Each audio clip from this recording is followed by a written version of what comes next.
Oke, di video kali ini gue akan bahas ya. Ini gue bakal bahas sesuatu yang berbeda, yaitu pelajaran termahal gue di tahun 2025. Jadi gue ada kumpulin ya 11 poin di sini yang gue pengen bahas ke kalian.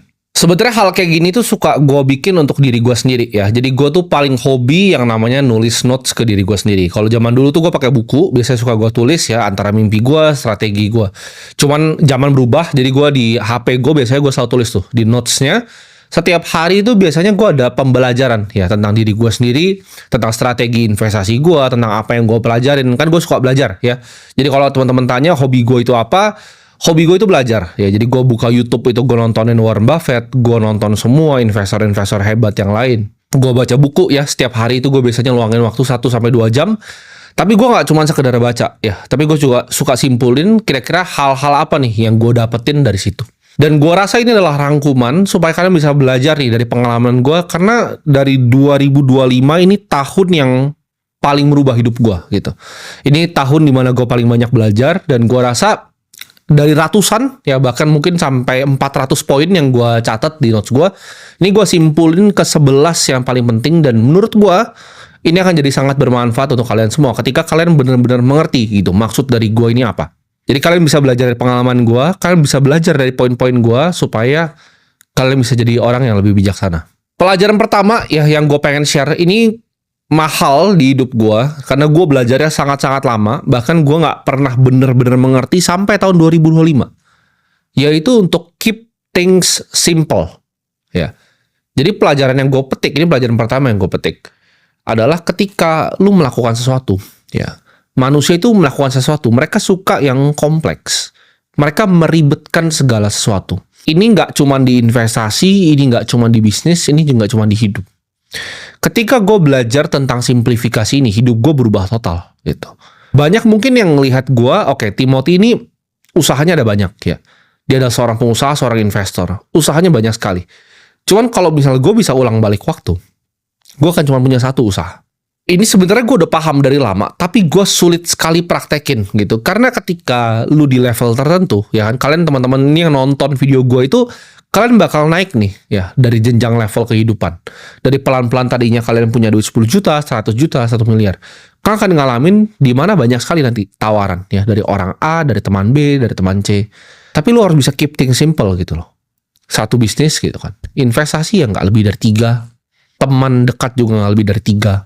Waktunya diprioritaskan kemana nih? Ya, antara ke teman kah? Ke keluarga kah? Kemana? Kadang kita tuh nggak perlu bikin banyak sekali keputusan ya dalam 1 tahun. Ini kesalahan yang banyak sekali orang bikin ya. Setahun mereka bikin keputusan yang banyak sekali. Padahal cukup 1-2 keputusan aja setahun. Hidup lu tuh bisa berubah. Jadi orang lebih banyak say no gitu. Ketika ditawarin ini enggak, ini enggak. Karena ketika lu baru mulai awal karir, ya, distraksi itu di mana-mana. Lo harus bisa simplifikasi. Oke, hari ini apa sih yang mau gue lakukan? Apa hal-hal yang mau gue eksekusi? Apa strategi yang gue mau eksekusi? Nggak perlu ribet-ribet. Ya. Lo nggak perlu punya rencana ke depan. Ini gue pernah belajar dari salah satu portofolionya Warren Buffett, yaitu Nebraska Furniture Mart. Ya. Jadi ini ada orang, udah tua sekali, perempuan, dia bikin satu toko furniture. Ditanya sama Warren Buffett, strategi bisnis lo tuh apa? Dia jawab sangat sederhana. Jual furniture semurah-murahnya dan jujur sama customer. Udah. Strategi cuma 2. Simple tapi jadi besar sekali. Luar biasa. Jadi dari segi bisnis gue, ya, dari segi investasi gue, itu gue bener-bener pilih. Mana yang simple, mana yang mau gue fokuskan, mana yang gue pilah. Dan eksekusi layernya, itu juga gue sederhanain gitu. Dari dulu kan gue orangnya suka so ribet. Ketika gue umur 19 tahun, gue gak ngerti manajemen, karyawan gue 130. Dengan load yang sama sekarang, 15 orang, itu bisa kerjaan 130 orang. Kenapa? Karena lebih simple. Lebih nggak ada birokrasi. Karena gue percaya bahwa output ya dari jumlah karyawan itu nggak sama dengan kebanyakan karyawan atau sedikit. Karena ada perusahaan seperti Telegram yang karyawannya di bawah 30. Multi-billion dollar company gitu loh. Gue nggak percaya di situ. Banyaknya karyawan sama dengan kehebatan bisnis gitu. Pelajaran kedua yang gue ambil di 2025, ya, ini sebenarnya gue ambil dari film ya, atau novel dari Dune, karyanya Frank Herbert. Yaitu fear is not real. Ya. Fear is the mind killer. Itu gue belajar. ketakutan tuh nggak ada yang pernah real. Ketika lu teman-teman semua memulai sesuatu, ya kalian takut, itu nggak ada yang real gitu. Keluarga kalian takut ngomongin apa, itu cuman ada di kepala kalian. Kalian ngerasa ketika, gue mau mulai usaha nih, gue mau mulai berinvestasi, tapi gue diejek sama teman-teman, gue diejek nonton edukasi sama orang lain. Orang tuh nggak ada yang pernah peduli sama lu, ya. Lu tuh ada di spotlight bias. Ketika lu ngerasa dunia itu berputar di lu, padahal nggak ada yang pernah peduli. Ketika lu jalan di mall tuh nggak ada yang pernah peduli sama lu. Jadi gue kasih tau bahwa ketakutan tuh nggak nyata. Buat apa ya lu takutin masa depan atas sesuatu yang lu nggak akan pernah bisa kontrol. Yang ada tuh hanya kenyataan yang ada di depan mata lu ini. Ya, di detik ini kenyataan tuh yang ada. Ketakutan di masa depan tuh nggak ada. Ketakutan di masa lalu tuh juga nggak ada. Yang kita bisa kontrol tuh cuma satu. Ya, dunia luar kita nggak bisa kontrol. Yang kita bisa kontrol adalah pikiran kita. Kita mau maju atau kita nggak mau maju. Dan gue belajar tahun 2025, ya kan, gue hidup di mana gue itu nggak pernah pengen gagal. Gue orangnya sangat kompetitif, ya. Ternyata nggak ada yang masalah. Ternyata gagal itu bahkan nggak semenakutkan itu, ya. Ketika kalian bikin sesuatu terus gagal itu nggak semenakutkan itu. Ketika awal-awal gue di karir gue takut gagal gitu. Tapi gue pernah bikin startup ya, dipuja satu Indonesia, sampai masuk penghargaan di luar negeri segala macam. Ya, mau diinvest sama salah satu venture capital paling besar di dunia, investornya Apple. Umur 19 tahun orang bilang semuanya golden boy, lalu hancur ya. Semuanya hancur, dan gue rasa ya not so bad gitu kegagalan. Gue bisa belajar banyak dari hal itu dan gue bisa lompat lebih jauh. Jadi 3 langkah mundur untuk 30 langkah ke depan itu nggak masalah. Gue selalu takut gitu kan. Gimana kalau misalnya tahun ini investasi gue, portofolio nggak bertumbuh gitu kan. Gue punya target, gue pengen bikin dana abadi. Gimana kalau ini nggak tercapai? Tapi setelah gue pikir-pikir, nggak semua faktor gitu bisa kita kontrol. Semua itu ada waktunya ya. Fear is not real, ketakutan nggak nyata. Yang penting kita berani untuk maju. Pelajaran ketiga ya yang gue dapat adalah nggak apa-apa untuk ketinggalan sesuatu. Ya, memang kadang ada bus yang ketika lu ketinggalan tuh, wah anjing, busnya ninggalin gue nih. Kadang lu ngerasa iri ya, karena dunia ini tuh nggak digerakin sama yang namanya keserakahan. Dunia ini semuanya berputar itu di iri hati. Ya, envy itu lebih kuat dibanding greed. Greed itu adalah keserakahan. Kenapa negara itu perang? Kenapa terjadi segala sesuatu di dunia ini? Karena manusia itu iri hati dengan manusia yang lain. Ya. Kenapa terjadinya demo? Kenapa terjadi semua hal itu bisa dijelaskan karena iri hati. Di sini gue belajar tahun ini bahwa nggak apa-apa untuk ketinggalan. Ketika gue ngobrol sama teman-teman gue, mungkin yang di luar negeri ya, mereka banyak yang catch artificial intelligence punya kenaikan. Gue pernah duduk ya di meja ini ya, seberang gue adalah partner gue, kita ngobrol bahwa kayak 2025 ini kayaknya AI ini eksponensial. Karena kita ikutin tuh dari GPT awal ya, dari beta gue, pemakai gue nomor 10 mungkin ya. Nomor 10 orang pertama yang pakai ChatGPT di Indonesia. Gue lihat perkembangannya antara chatbot yang semi-semi rusak ya, 3,5 sampai sekarang 5,2 itu luar biasa. Ketika awal yang gue lihat di tahun 2025 awal aja, itu udah luar biasa jauh dibanding yang tahun 2022 akhir. Di situ gue percaya, oke, AI ini akan super cycle. Kita ngomong ke semua orang, kita ngomong ke diri kita sendiri bahwa AI akan super cycle. Tapi apakah kita berhasil nangkap itu? Jawabannya tidak. Gue bukan investor di Nvidia, gue bukan investor di Taiwan Semiconductor, gue bukan investor di ASML. Padahal gue udah tahu di depan mata gue bahwa ini AI super cycle. Gue bisa dapat kenaikan portfolio sampai 170%. Kalau gue percaya pada tesis gue sendiri. Tapi ketika gue lihat orang-orang teman-teman di luar negeri ya, fund manager di luar negeri yang bisa berhasil gitu, apakah gue ada iri hati di situ? Tentunya gitu. Ya, gue ngerasa kok gue nggak cukup pintar untuk nangkap itu. Padahal gue udah tahu nih, gue udah hitung semuanya gitu. Gue udah lihat nih, oke ada kemungkinan nih, gue udah lihat Google tuh murah gitu. Sebelum Warren Buffett masuk, gue udah sempat bahas bahkan di podcastnya bareng mentor gue, Pak Toto Sugiri. Gue udah lihat, oke ini AI akan memang super cycle dari awal tahun. Cuman ketika gue lihat orang semua cuan-cuanan, akhirnya gue bisa menerima gitu. Nggak apa-apa untuk ketinggalan gitu. Di situ gue belajar untuk oke, ya orang lain untung, nggak apa-apa ya. Karena ketika kita timbul iri hati, nanti mau mengejar begitu yang udah tinggi, atau mau menggunakan derivatif, mau menggunakan leverage, untuk mendapatkan hasil yang sama, menggunakan strategi yang lebih beresiko lagi, seperti options dan lain-lain, percuma gitu. Jadi iri hati untuk orang yang cuma sedikit lebih kaya dari kita, itu menurut gue musuh ya di kehidupan. Pelajaran yang gue pelajari ya di tahun 2025 ya, ini keempat ya pelajarannya, yaitu orang itu lebih pengen dikasih kebohongan yang manis dibanding kejujuran yang pahit. Gue dari dulu punya mental frame ya untuk berpikir pada yang namanya first principle, prinsip pertama. Ketika gue mikir seperti itu, gue selalu pengen ngelihat dunia ini gimana caranya ngelihat dengan cara yang paling jujur. Tapi nyatanya nggak semua orang nih bisa dibukakan matanya akan kejujuran yang pahit. Mereka itu lebih baik dibohongin seumur hidupnya. Nah, di situ gue belajar akan cara penyampaian gue. Apakah memang manusia ini lebih suka untuk dibohongin dibanding dikasih kejujuran? Gue sempat bilang ya, kalau misalnya AI itu akan ubah semuanya, dalam 20 tahun lagi itu manusia mungkin gak punya kerjaan, akan semuanya digantikan oleh AI dan robotics. Ini bukan gue yang ngomong, ini Elon Musk yang ngomong, Vinod Khosla yang ngomong, semua orang-orang terhebat di dunia yang ngomong, ya. Bahwa AI dan robotics akan gantiin semua pekerjaan kalian. Karena udah kelihatan di Cina aja sudah seperti itu, gitu. Lu mau denial atau enggak, tapi orang lebih suka dibohongin seperti ini. Oh, tenang saja, AI itu hanyalah tools. Itu buat orang yang pakai AI itu cuman ChatGPT gitu, cuman buat jadi chatbot. Karena dia orang-orang goblok nggak gitu ngerti cara kerjanya seperti apa. Mereka bukan tipikal orang yang kayak gua, yang kita bikin agentic AI kita sendiri gitu. Kita training model kita sendiri, kita tahu kapasitasnya itu sampai mana. Kalau lu cuma jadiin teman ngechat gitu, lo ya memang keterbatasan intelektual memang goblok gitu. Tapi kalau lu ngerti cara nge-training AI, ya modelnya AI, lu bikin agentic AI sendiri untuk melakukan task-task lo akan tahu bahwa manusia itu nggak ada gunanya lagi gitu. Tapi ini kan bukan berarti ini apa yang gua mau. Sama seperti Elon Musk bilang bahwa dunia ini akan diubah dengan robotics. Ini bukan sesuatu yang dia mau. Ini sesuatu yang dia lihat. Sama.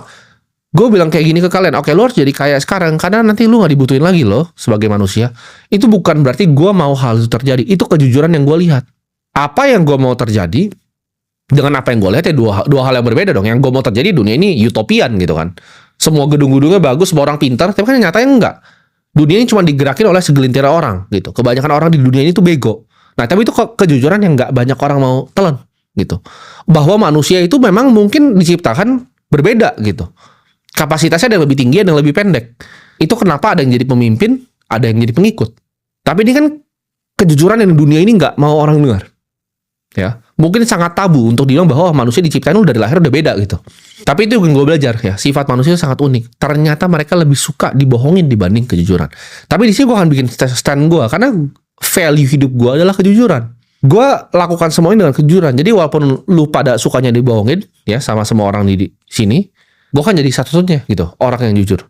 Gue akan bilang yang gue lihat tuh apa, seapa adanya gitu. Karena itu adalah value yang gue tanam dan itu value hidup gue.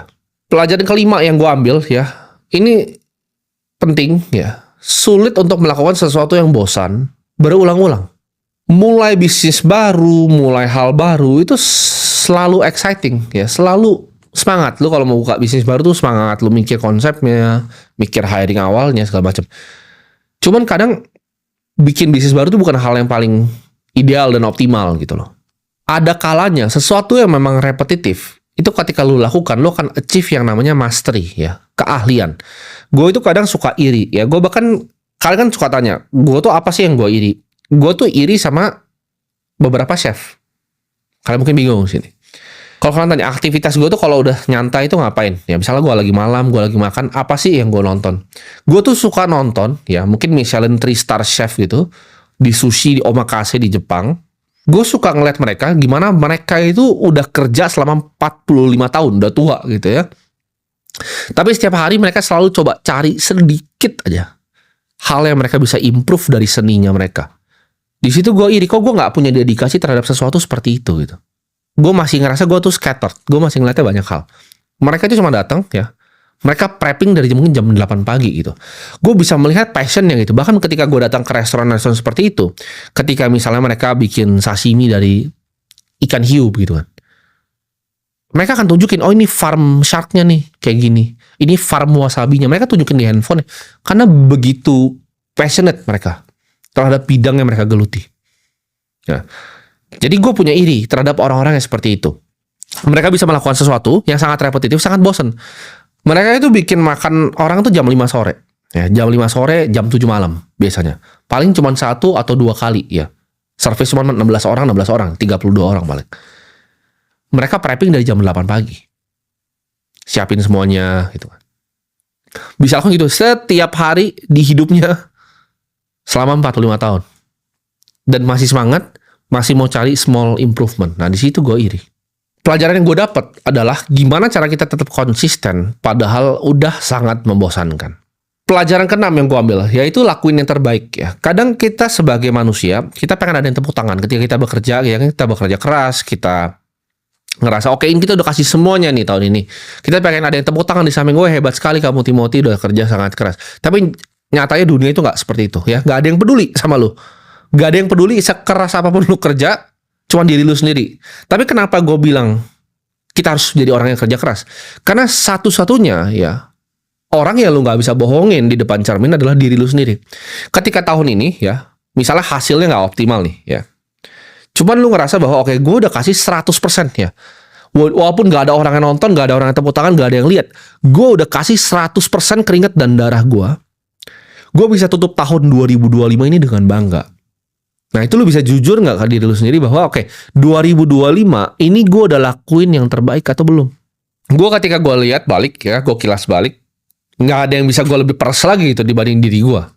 Ketika semua orang lagi liburan, gue masih kerja. Ketika nggak ada yang lihat apa pekerjaan gue lakukan gitu. Ketika gue harus bikin usaha baru, gue bikin sistem baru, ya, gue bikin sistem karyawan yang baru, nggak ada yang lihat usaha gue. Nggak ada yang tepuk tangan juga gitu. Cuman diri gue merasa bangga terhadap diri gue sendiri. Bahwa oke, tahun ini gue udah lakukan yang terbaik. Disiplin itu memang bosan, tapi penyesalan tuh lebih menyakitkan. Kalau lu ujung-ujungnya tutup tahun dengan nyesel, oke, kayaknya gue nggak lakuin yang semaksimal itu. Lu akan mendapat yang namanya penyesalan. Ya. Jadi mendingan disiplin dibanding menyesal. Nah ini juga mungkin pelajaran yang untuk orang seperti gua ya, untuk orang yang suka berpikir seperti gua, ini jadi pelajaran yang sangat sulit untuk ditelan ya, yaitu kadang di hidup ini tuh nggak perlu banyak ide. Gua itu setiap kali mau tidur selalu ada 1000 hal di kepala gua gitu. Tapi dunia ini kadang nggak butuh banyak ide sebenarnya. Mereka cuma butuh 1 atau 2 ide yang kita eksekusi sampai ujungnya. Spesialisasi adalah jalan untuk sukses. Ini mau siapapun ngajarin untuk jadi generalis itu menurut gue cuma orang-orang bodoh yang IQ-nya rendah. Kenapa? Karena ini udah diciptakan dari zaman dulu. Ini teori ekonomi dari zaman dulu ya, yaitu division of labor. Dari zamannya Adam Smith. Manusia ini problem yang udah diselesaikan oleh manusia. Ya. Ketika lu jadi generalis, lu yang bikin semuanya, bajunya, kancingnya, dan lain-lain, produktivitasnya nggak efisien. Sedangkan kalau lu cuma fokusnya bikin kancing, lu cuma bikin kain, efisien ya. Ini problem udah solve. Jawabannya spesialisasi atau generalisasi ini udah selesai ya. Udah 100% spesialisasi yang menang. Karena ketika lu punya spesialisasi, lu punya yang namanya competitive mode. Lu tahu sesuatu tentang industri itu lebih dalam dibanding orang sebelahnya. Ketika lu jadi generalis, lu bor sumur kecil, bor sumur. Lu nggak ngerti apa-apa. Sedangkan kalau lu bor satu tapi dalam banget, lu tahu sesuatu tentang sumur ini yang orang-orang sini nggak tahu. Itu jadi competitive mode lu yang mendapat, lu bisa jadi punya yang namanya economic advantage. Eksekusi itu selalu lebih penting dari ide. Ya dibanding lu punya ide kedua, ide ketiga, kenapa lu nggak eksekusi ide pertama sampai sempurna? Ketika lu misalnya punya 4 ide ya, ide A, ide B, ide C, ide D. Ya, ini 20/5% lu bagi otak lu dan waktu lu kayak A, B, C, dan D, 25%. Mendingan mana? Ya idenya dibagi 4 begitu, 25% otak dan waktu lu dan kemampuan lu, atau 100% di satu? Ya pasti jawabannya 100% di A. Ide A yang akan berhasil ya. Lu nggak butuh banyak ide. Warren Buffett, Charlie Munger cuma bikin 1-2 ide per tahun ya. Lu nggak mungkin lihat investasi banyak, cuman itu hasil dari puluhan tahun. 1-2 tahun dia itu dibayar untuk judgement-nya ya. Kemampuan dia untuk menilai gitu. Mana investasi gue yang mau gue taruh. Kenapa dia nilainya segitu hidupnya ya. Berkshire dari perusahaan sebesar itu gitu. 1 triliun US dollar gitu. Ribuan billion dollar. Itu dibayar karena judgement-nya beliau akan 1 dan 2 ide setiap tahunnya. Gue belajar ini dengan cara yang salah. Kadang gue denial ya, gue pikir gue punya kemampuan lebih dari yang gue bisa ngejagel lebih banyak bola gitu. Tapi nyatanya manusia itu nggak ada yang spesial. Mereka cuma bisa jadi satu ya. Kalau lu mau bikin Apple kayak Steve Jobs, saya bikin Apple gitu. Lu mau bikin Amazon, bikin nggak semua orang kayak Elon Musk gitu kan. Bisa bikin SpaceX, Tesla, dan lain-lain. Fokus ke satu hal dan jadilah yang terbaik di hal itu. 1 tendangan, ya kita latih 1000 kali, dibanding 1000 tendangan kita latih sekali. Pelajaran ke-8 ya yang gue dapat adalah yang lu bisa kontrol tuh hanyalah diri lu sendiri. Lu nggak bisa kontrol apapun di luar. Penderitaan ya, ini gue belajar nih. Penderitaan selalu datang dari lu melawan realita. Lu harus lihat hidup itu mengalir gitu. Ketika lu lihat hidup itu mengalir, Realita yang dikasih di depan muka lu nih, ketika lu udah bikin keputusan investasi, oke, gue investasi ini, cuman akhirnya lu dikasih minus 20% itu. Emang lu gak bisa kontrol. Ada faktor ekonomi makro, faktor luar yang lu gak bisa kontrol. Lu udah melakukan PR lu udah due diligence, tapi lu tetap rugi. Ya jangan dilawan realitanya, gitu. Oke, lu rugi, lu pikir, kenapa nih rugi? Kenapa saya salah? Apa sih yang saya lakukan mungkin salah? Apa sih hal yang mungkin saya nggak lihat? Gitu. Karena market selalu benar. Lu pasti yang salah. Ketika lu terlalu ngelawan realita, kok nggak sesuai sih sama hasilnya? Yang lu bisa kontrol tuh adalah input lu terhadap sesuatu. Ya, lu bekerja, lu bisa tahu, oke, gue udah fokus, gue udah lakuin hal yang terbaik, gue udah nggak ada penyesalan, udah disiplin gue, tapi hasilnya masih nggak ada. Ya hasil lu memang kadang nggak bisa kontrol. Lu nggak bisa lawan realita bahwa hasilnya memang nggak ada. Lu nggak bisa lawan realita bahwa orang tuh ada yang lebih spesial dibanding lu di hidup ini. Ada yang lebih pintar manusia di hidup ini. Ketika lu resist realita seperti itu, lu akan jadi orang yang menderita. Itu dasarnya itu dari semua penderitaan lah, yaitu orang-orang yang melawan yang namanya realita. Ketika lu benar-benar master diri lu sendiri, ya, lu benar-benar kuasai diri lu sendiri, dunia ini akan punya nggak bisa ngapa-ngapain, ya. Dunia ini nggak bisa ngapa-ngapain terhadap diri lu. Dunia akan kehilangan kuasa terhadap diri lu ketika lu bisa nguasain diri lu sendiri. Ketika lu kerja nih, gue bilang tadi, ya lu terima aja. Hasilnya apapun tuh lu terima. Jangan punya attachment sama hasil. Itu yang bikin orang jadi gila. Mereka selalu pikir kalau gue ngelakuin A, ntar dapat B. Nggak juga. Kadang lu ngelakuin A, lu nggak dapat apa-apa. Atau lu dapetnya C, dapetnya D. Nggak apa-apa. Yang penting lu lakuin yang terbaik dan detach gitu dari hasilnya. Pelajaran ke-9 yang gue belajar, ya. Keinginan itu juga adalah akar dari penderitaan, ya, desire-nya manusia. Karena keinginan tuh nggak ada habisnya. Ini gue bisa ngomong ke lu, ya, dari orang yang punya duit ya mungkin 0,000039 dari dunia gitu. Di Indonesia mungkin gue 1 dari 280 juta. Di sini gue kasih tahu lu bahwa keinginan itu nggak ada habisnya. Manusia kan selalu mau ingin. Ketika lu kejar keinginan, hidup lu jadi hampa dan jadi kosong. Lu nggak akan dapat damai dari kepengen lebih banyak. Lu harus punya mental bahwa lu butuh lebih sedikit dibanding lu pengen lebih banyak. Orang yang nggak punya keinginan atas dunia itu tidak bisa dikuasai oleh siapapun. Lu nggak bisa ditawarin oleh siapapun, ya. Keinginan itu yang bikin orang ngejar sesuatu hanya karena egonya. Yang biasanya belajar dari sejarah, ini gue belajar banyak ya, keinginan orang yang udah punya banyak, keinginan yang terus itu dia masuk jurang ujungnya. Terjadi di banyak banget orang. Orang paling kaya di Roma, ya, Crassus, kepalanya dipotong akhirnya. Keinginannya kebanyakan, ya, ambisinya terlalu besar. Jadi kurangin keinginan lu kalau lu nggak mau jadi orang yang kosong.